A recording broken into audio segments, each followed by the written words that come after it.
deadly crash is caught on camera here in...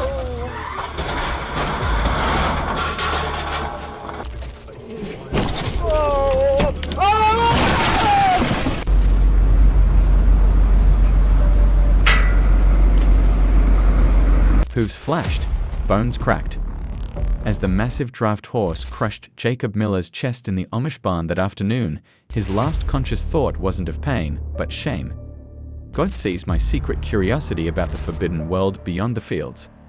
Then darkness swallowed him until he awoke somewhere else.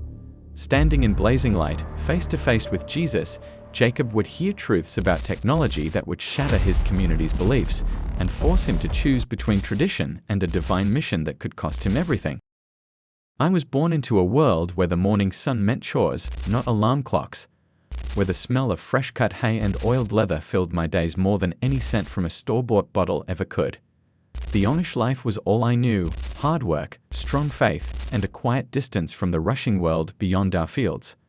From the time I could walk, I learned that modern things were not for us. No electricity meant lantern light flickering on the walls as we gathered for prayer. No cars meant the steady clop of horse hooves on dirt roads. My father would say, "Simple living keeps the soul clean," and I believed him. But sometimes when the Englisher trucks rumbled past our farm, I'd wonder what it might be like to ride in one. Just once. There was a war inside me that nobody knew about. On Sunday mornings, I sang the German hymns with my whole heart, loving the way our voices blended without any machines to help us. But by afternoon, as I mended fences alone, my thoughts would wander to the world outside. I'd seen enough at the market to know about phones and radios, though I'd never touched one. The bishop warned these things could pull us away from God, yet part of me wondered, did God make these things? And if so, why couldn't we use them wisely? The struggle stayed hidden until the day the accident changed everything.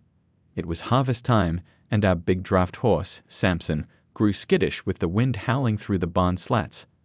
I remember reaching for his bridle, speaking low to calm him. Then a clap of thunder cracked like the sky splitting open. The next moments blurred, hooves flashing, my body hitting the heart-packed earth, the terrible weight crushing my chest. As my brothers shouted and ran toward me, the pain was so fierce I couldn't draw breath to cry out. The last thing I saw before darkness took me was my mother's prayer cap bobbing as she ran, her lips moving in silent prayer. I didn't know then that death would be the beginning of the most important lesson of my life. Pain was all I knew at first, a white-hot fire in my chest where Samson's hoot had struck. Each breath felt like splinters in my lungs. I could hear my brothers shouting, the panic in their voices as they lifted me onto the wagon. My mother clutched my hand, her calloused fingers trembling as she whispered prayers in German. The wagon jolted over ruts in the road, and every bump sent fresh waves of agony through me. The world began to narrow. The faces leaning over me grew hazy, their voices muffled as if I was sinking underwater. I tried to speak, to tell them I was still here, but my lips wouldn't move. A coldness crept into my limbs, and for the first time I understood I was dying. Fear gripped me, not of death itself, but of leaving my family, of unfinished words and unspoken love. Then the darkness. But not the darkness of a barn at midnight, thick and heavy. This was different, a quiet, waiting space. The pain vanished so suddenly it left me disoriented. I felt weightless, untethered, like a dandelion seed lifted on a breeze. And then light. Not the harsh glare of a lantern, but a golden glow that seemed to breathe, pulsing with warmth. I stood, though I don't remember getting to my feet, and looked around. There were no walls, no sky, just this endless gentle radiance. And then I knew deep in my soul that I was not alone. The light wasn't just around me, it was in me, part of me, and yet also separate, a presence so vast and loving that my earthly mind could barely grasp it. "Jesus," I whispered, though I heard no sound. There were no words then, only understanding. He didn't speak as men do, with voices and lips. Instead, truth flowed into me like water into parched soil. I was known. I was loved. And this warmth, this light, was home. Somewhere far away, machines beeped and doctors shouted. A body that had once been mine fought for breath on a hospital bed. But here, in this moment outside of time, I was free. The light before me took shape, not the bearded figure from Sunday school books, but something far beyond. He stood there, and yet he was everywhere at once, his presence filling that sacred space like sunlight fills a room.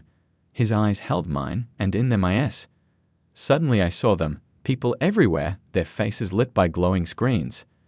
Children crying as parents scrolled past them. Neighbors who once broke bread together now shouting through keyboards. A woman weeping as a machine's voice told her she no longer had a job. The images came faster. Drones darkening skies, soldiers piloting death from rooms with no windows, hospitals where robots moved beds, but no one held dying hands.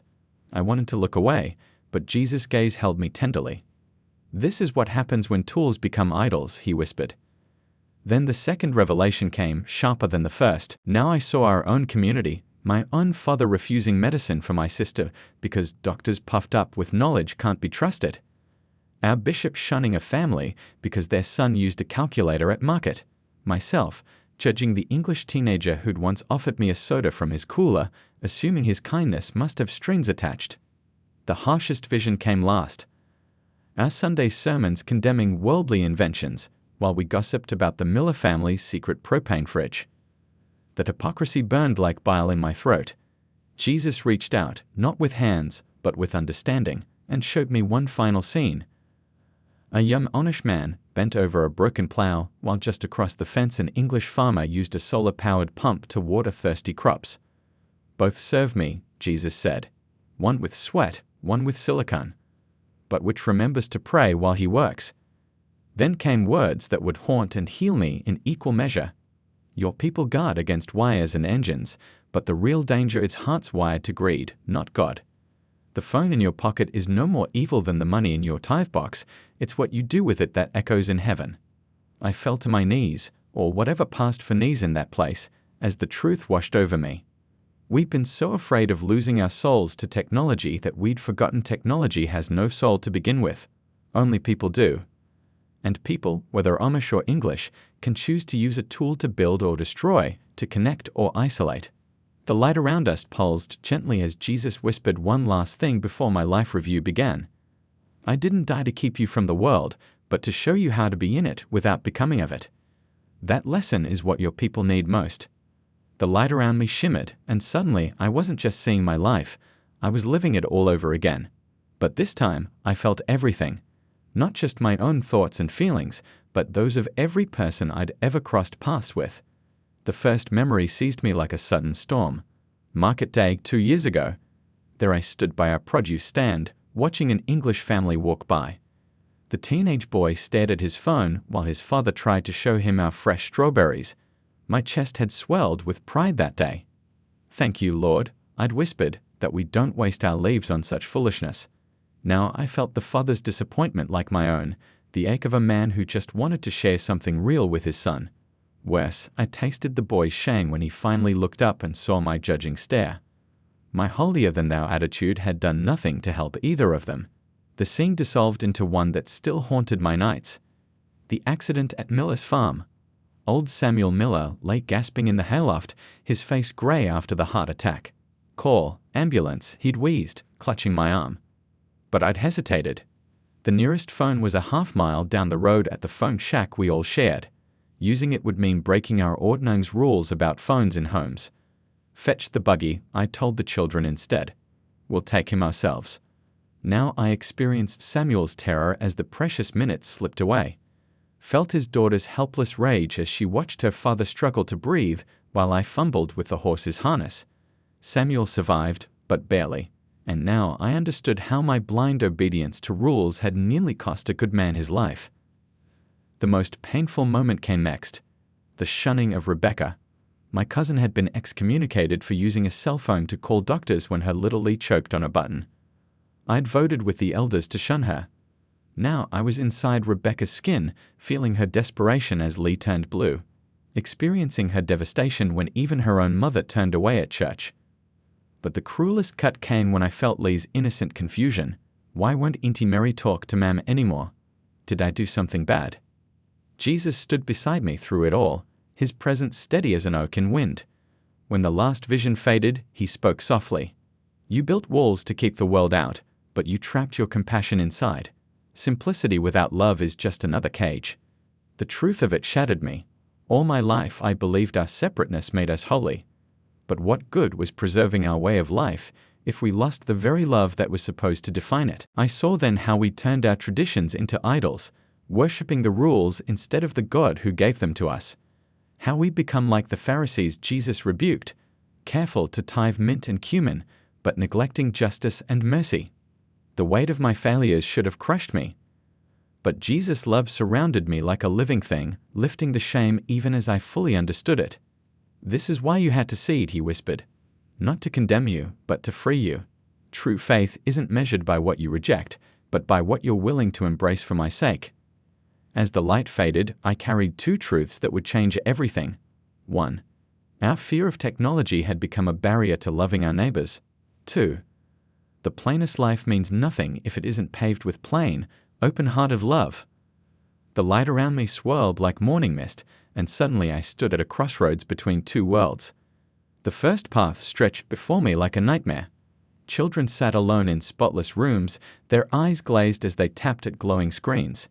No laughter, no muddy knees from playing outside, just silent tears when their virtual pets died from neglect. Churches stood empty, while people watched sermons on tablets, leaving comments like "Amen," but never visiting their sick neighbor. I saw farmers using drones to spray crops while their own hands grew soft from disuse. Families sitting together at dinner, each staring at separate devices, the silence between them heavier than any I'd known in our strictest worship services. Worst of all were the hospitals, machines beeping, robots delivering meals, but no one to hold the hand of a dying man when the AI said his survival odds dropped below 5%. Then came the second path, and my breath caught. Here, Amish and English worked side by side in sunlit fields. Solar panels powered barns where we still milked cows by hand. Young men in suspenders and young men in jeans repaired a windmill together, their laughter ringing across the pasture.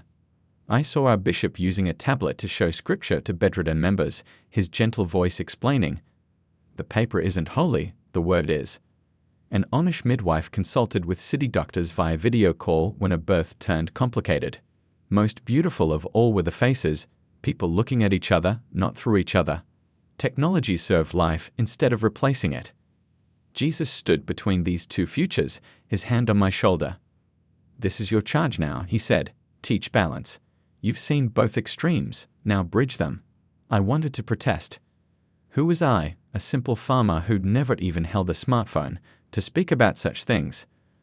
But the memory of Samuel Miller's ashen face rose before me, of Rebecca's trembling hands as she dialed 911, of all the times we'd said no to useful tools while saying yes to pride. The vision shifted again, showing me my own community years from now. Some faces were hard with resistance, but others, especially the young people, leaned forward with hungry eyes as someone, me, explained how solar-powered freezers could preserve our harvests without compromising our values. "They'll call you radical," Jesus warned. "The English may mock your accent, and your own people may doubt your faith. But truth walked this road before you." As the light began to fade, he gave me one final promise. "I'm not asking you to abandon your heritage, but to fulfill its deepest purpose, to live in the world with clean hands and pure hearts. Go show them what that really means." As the visions faded, panic gripped me. The thought of returning to my old life, to the judgmental stares and whispered rumors, felt like being asked to walk barefoot on broken glass. "I can't go back," I pleaded, my spirit trembling. "They'll say I've gone mad. The bishop will shun me, my own family." The words caught in my throat like a fishhook. Jesus' presence wrapped around me, steady as a river stone. Did Peter not fear the Sanhedrin? Did Paul not face his own people's wrath? His voice held no condemnation, only quiet certainty. "I'll walk with you, step by step. Speak as I spoke, truth wrapped in love, conviction tempered with mercy." I wanted to argue, to tell him they wouldn't listen, that I wasn't brave like the apostles. But then he showed me fleeting images. My mother's hands pausing over bread dough as she considered my words. My youngest brother sneaking out to help an English neighbor install rain barrels. Small cracks of light breaking through centuries-old walls. The pull toward my earthly body grew stronger, like a rope tightening around my waist. "Wait." I cried out in Pennsylvania Dutch, the language of my childhood prayers. "I'm not ready." Agony exploded through me. Agony exploded through me. beeping machines. Cold metal under my back, the stench of antiseptic burning my nose. Every breath sent knives through my ribs, but I barely noticed. I was too busy screaming for the light, for him, my voice hoarse with grief and hospital air. Nem mich zurück. Take me back. I begged in the tongue my nurses couldn't understand, my hands clutching at thin air where his radiance had been. They called for sedation, their faces masks of professional concern. But how could I explain that no drug could dull this pain?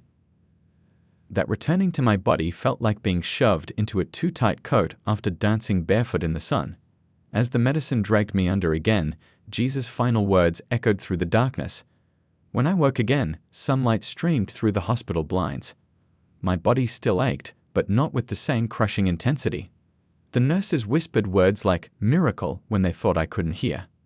My family came, their faces tight with worry. Mam clutched her apron, her lips pressed thin when I tried describing the light. The devil dresses as an angel of light, she murmured, quoting the scriptures we both knew by heart. That simply changed the subject to the farm chores my brothers were handling. Only my sister Ruth lingered after they left. The doctor said your ribs healed 3 weeks faster than possible, she whispered. Like someone, she trailed off, too afraid to say it aloud, like someone touched you. The hospital phone became my secret rebellion. When the night nurse dozed, I'd painstakingly dialed the research librarian from our nearest town, a kind woman who remembered me from market days. Articles about phone addiction I'd rasped, or studies on computers and child brains. Each statistic chilled me. Teen depression rates doubling since smartphones. Pastors replaced by holograms in some megachurches. The very things Jesus had shown me. One printout nearly stopped my heart, a study showing Amish teens who left for the English world suffered higher depression rates than those who stayed. We'd always said this proved our way was right. Now I saw the tragic truth. We'd prepared them to fear the world, not navigate it wisely. The bishop visited on my last day, his beard bristling as he eyed my bandages. The Lord spared you for a purpose, he said carefully. I nodded, knowing we meant very different things. As they wheeled me out, an English boy in the hallway stared at his phone, while his grandmother struggled with her wheelchair. Before, I would have judged him. Now I saw a different story, a child drowning in the very waters my people refused to learn to swim in. The ride home passed in silence. The fields looked the same, but I no longer did. The Sunday morning air hung thick with the scent of fresh-cut hay as our community gathered in the miller's barn for worship. I sat through the German hymns and the sermon on humility, my palms sweating against my knees. When the final prayer ended, my legs carried me forward before my mind could reconsider. A hush fell as I turned to face the congregation. 300 faces, some curious, some already wary, stared back. My voice shook as I began. Brothers and sisters, I died. A ripple of unease passed through the room. An elder frowned, my mother clutched her prayer cap strings. On that hospital table, I stood before the Lord, I continued, and He showed me our pride. Gasps. My Uncle Jacob half rose from his bench, but the bishop motioned him down. I spoke of the visions, of English children enslaved by screens, but also of our own stubbornness, of the time we refused to let the fire department use our pond during a neighbor's barn fire because their trucks had radios, of how we'd mocked the young English couple who brought us a generator after the ice storm, too righteous to admit our babies were shivering. We thought we were preserving holiness, I whispered, but somewhere along the way, we started preserving only the appearance of it. The silence shattered. Old Mary Yoda wept openly, her gnarled hands trembling. I fought it for years, she admitted, to shocked murmurs. But my cousin Levy stormed out, his boots kicking up dust. Others followed, some with tears, some with curses. When the barn emptied, only the bishop remained, his shadow long in the late afternoon light. He studied me for what felt like hours before speaking. You've always been a truthful boy, Daniel. His voice carried no anger, only sorrow. But truth without wisdom is like unharnessed lightning. It burns what it should illuminate. He stepped closer, the scent of wood smoke clinging to his broadcloth coat. This path may cost you, he warned. Your place among us, your family standing. Are you prepared to pay that price? I thought of the light, of Jesus' words about bridges. I have to be, I said. The bishop sighed, adjusting his hat. Then may God grant you and all of us discernment." As he walked away, I noticed Ruth lingering by the door, her eyes alight with something I hadn't seen in years: hope. Change came slowly, like winter giving way to spring. I started small, first with the land, then with the people. That April, I showed the Baylor family how to pair their horse-drawn plow with a solar-powered irrigation system. The sun waters when we're at worship, I explained as their boys marveled at the dripping hoses. Old Samuel Miller, whose life had been saved by that forbidden phone call, was the first to adopt the idea, though he hid the solar panels behind his corn crib to avoid gossip. By summer, 3 more farms followed suit. We'd work the fields by hand as always, but now the soil stayed moist during drought without relying on the English's diesel pumps. It felt like cheating at first, until I remembered Jesus showing me the second path: tools without idolatry. The real test came when I mounted a weather radio in the barn loft. For storms, I told my skeptical father, so no more calves are lost like in 09. He said nothing, but 2 nights later, when tornado warnings blared, it was his hands that fumbled for the battery switch. But with every small step, the whispers grew louder. "Daniel's barn has wires now," they muttered at market. He let the English doctor use a tablet to check little Sarah's rash. The women clucked over quilting frames. Worst was the Sunday when Bishop Lapp preached on Exodus 20:4, "Thou shalt not make unto thee any graven image," while staring directly at me. Half the congregation nodded along. The other half suddenly found their shoelaces fascinating.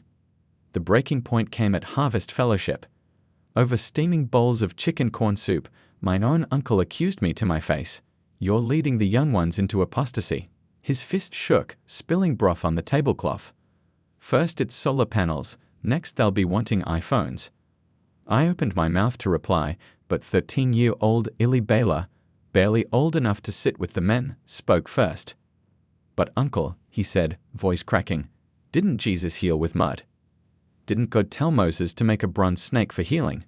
Tools aren't sins if they save leaves." The table fell silent. My uncle turned purple.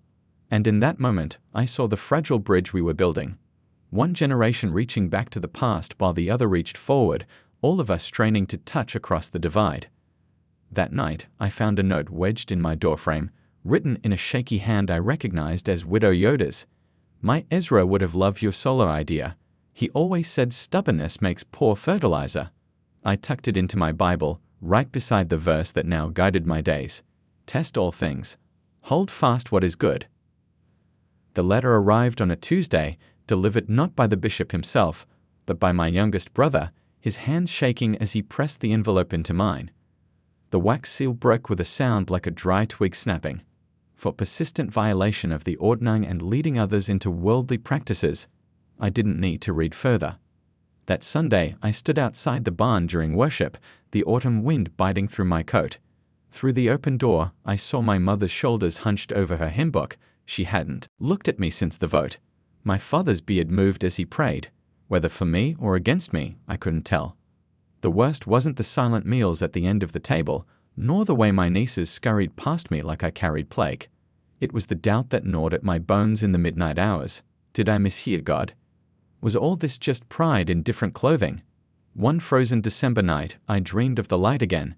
Not the full glory I'd known in death, but a single lantern flame hovering above my bed. In its glow stood Jesus, not as the radiant figure from my vision, but as a weary traveler in patched robes, his feet dusty from the road.